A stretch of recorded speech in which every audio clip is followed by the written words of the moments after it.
आज हम शुरू कर रहे हैं चैप्टर 2 क्लास 11 का, जिसका नाम है राइट्स इन द कॉन्स्टिट्यूशन।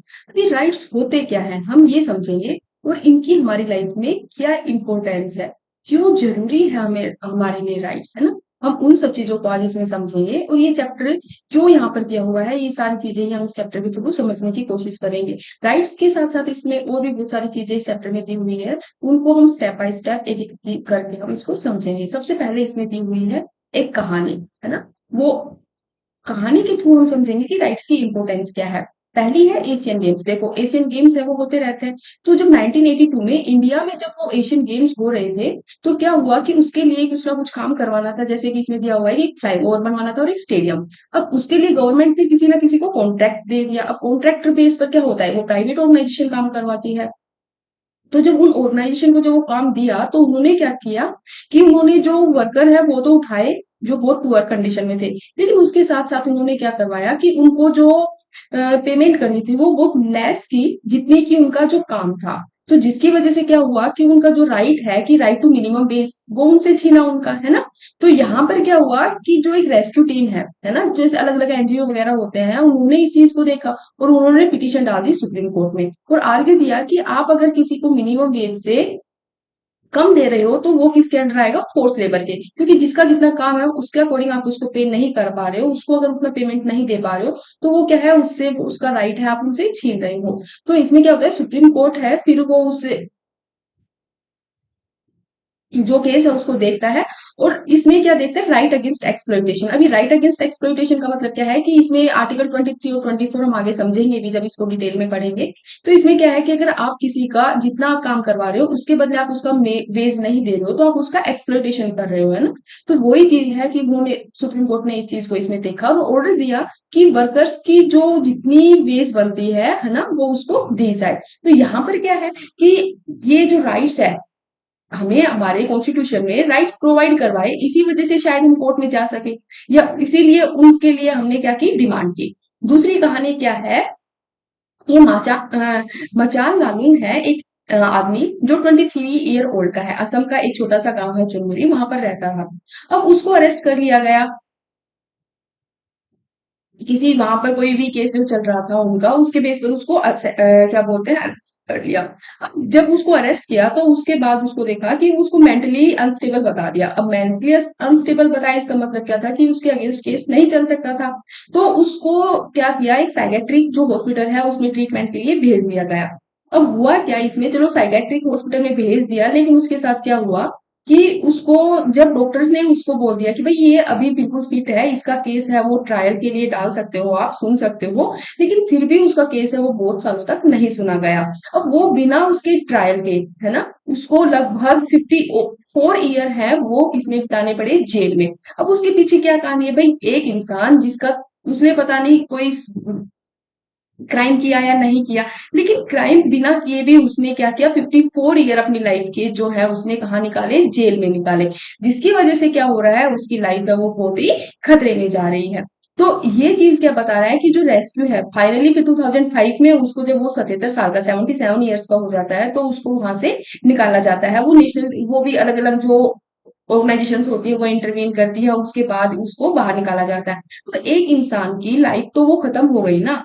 जिस इंसान को अपनी 23 ईयर से लेकर क्या बोलते हैं 77 ईयर तक, लगभग बहुत सारे काम होते हैं, एक इंसान की जिंदगी होती है, अपने सपने होते हैं, सारी चीजें उसकी तो खत्म हो गई, उसकी लाइफ एक तरीके से पूरी जेल में निकल गई। अब उसकी क्या गलती है ना। तो वो सारी चीजें ही है कि हम टाइम पर इन चीजों को समझ जाएं।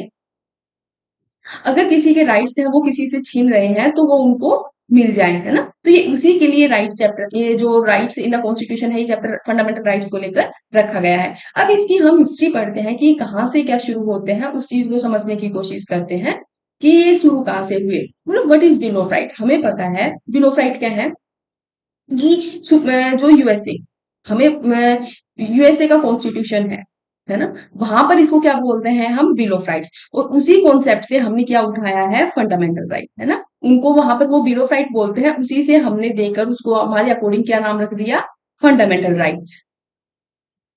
तो बेसिक कॉन्सेप्ट है वो यूएसए का है, लेकिन उसका जो वर्जन है उसको चेंज करके हमने अपने अकॉर्डिंग जो चेंज करके रखा उसको हमने फंडामेंटल राइट बोल दिया। ये बोल रहा है एक डेमोक्रेसी। डेमोक्रेसी का मतलब आपको पता ही है क्या होता है, जहां पर रूल ऑफ पीपल, मतलब कि लोग हैं वो डिसाइड करते हैं कि उनका रूलर कौन हो गया, उनके अकॉर्डिंग काम कैसे किया जाएगा।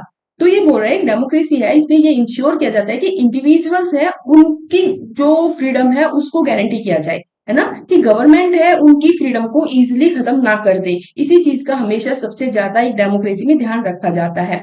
तो क्या बोल रहा है कि अब बिल ऑफ राइट को आप कैसे डिफाइन करोगे?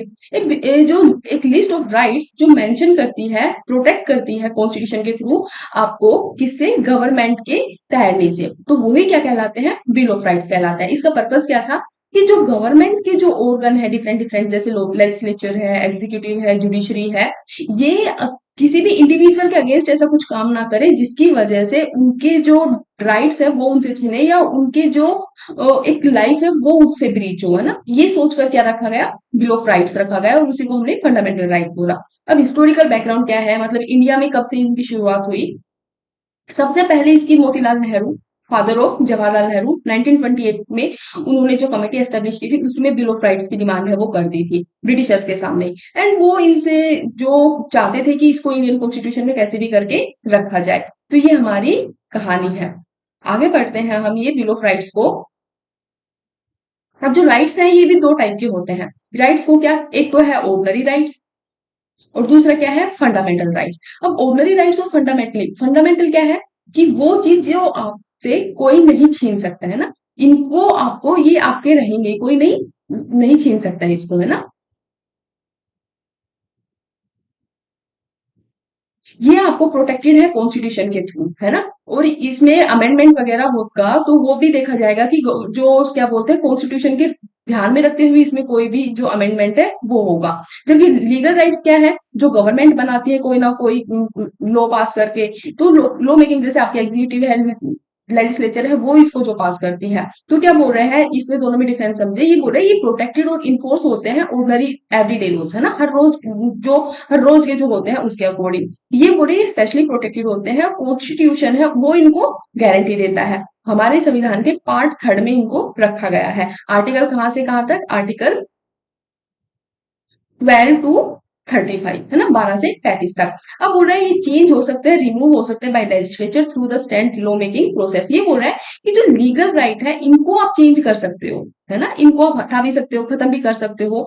लेकिन जो फंडामेंटल राइट है उसको आप कॉन्स्टिट्यूशनल अमेंडमेंट करके ही हटा सकते हो। ऐसे रोज नहीं है कि कल कानून बनाया था और आज हटा दिया उसको, आप ऐसे नहीं कर सकते हो। तो फंडामेंटल राइट है उनकी इंपॉर्टेंस ज्यादा है कंपेयर टू लीगल राइट। तीसरा क्या है कि जो लीगल कोर्ट है हैंडल करते हैं, मतलब कि जैसे कि जो जुडिशियल हायरार्की होती है कि आपको पहले क्या है कि डिस्ट्रिक्ट कोर्ट में जाना है ना, फिर क्या करोगे हाई कोर्ट में, फिर क्या सुप्रीम कोर्ट में। जबकि इसमें क्या होता है, अगर आपके जो फंडामेंटल राइट्स का वॉयलेशन होता है तो आप डायरेक्ट सुप्रीम कोर्ट या हाई कोर्ट में जा सकते हो। आपने वर्ड सुना होगा रिट, है ना, ये रिट 5 रिट है। अब 5 रिट है, ये 5 रिट कहाँ से मिली हुई है? हमें फंडामेंटल राइट्स में ही मिली हुई है। अब जो आर्टिकल 32 है, आर्टिकल 32 है वो उसके थ्रू आप डायरेक्ट कहा जा सकते हो? सुप्रीम कोर्ट में जा सकते हो। और जो आर्टिकल 226 है उसके थ्रू आप डायरेक्ट कहा जा सकते हो? हाई कोर्ट में जा सकते हो। तो इनकी जो इंपॉर्टेंस है वो इतनी है कि अगर हमारे साथ कुछ भी गलत होता है तो हम डायरेक्ट कोर्ट में जाकर उनकी डिमांड है वो कर सकते हैं। तो मुझे लग रहा है कि आपको ऑर्डनरी और legal right, sorry, ordinary rights and the fundamental right में डिफरेंस है वो समझ में आ गया होगा। कि लीगल एक नॉर्मल प्रोसेस के थ्रू भी बनाए जा सकते हैं और नॉर्मल प्रोसेस के थ्रू इसको हटाया जा सकता है, लेकिन जो फंडामेंटल राइट होते हैं ना उसको आप इजिली हटा सकते हो, ना ही इजिली आप उनको किसी से छीन सकते हो। तो ये दोनों में डिफरेंस है। अब इस जो अपने मेजर फंडामेंटल राइट्स हैं वो कौन कौन से हैं वो एक बार मैं आप डिस्कस कर लेते हैं। जैसे कि फंडामेंटल राइट कितने हैं? 12 से 35 तक मैंने अभी बताया, आर्टिकल 12 to 35 है। ओरिजिनली ये हमारे पास आर्टिकल थे, जो राइट्स थे वो कितने थे? ओरिजिनली हमारे पास 7 राइट्स थे। कितने थे? 7 राइट्स थे। जो राइट टू प्रॉपर्टी है, जो राइट टू प्रॉपर्टी है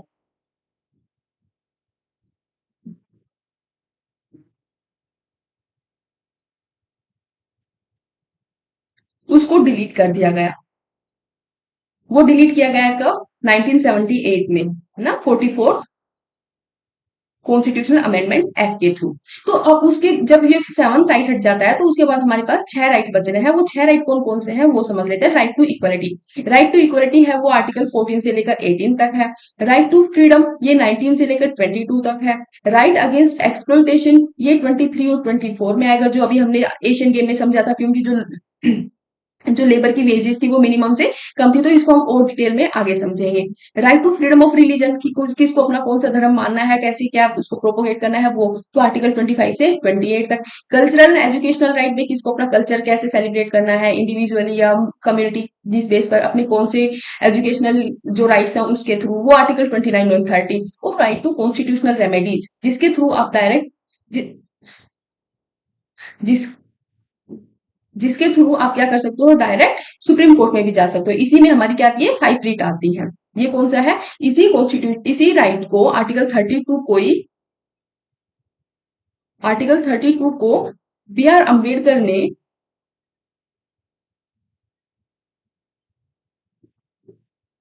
heart and soul of constitution भी कहा। Heart and soul of constitution, मेरी राइटिंग बहुत खराब है तो उस पर मत जाना। Heart and soul of constitution.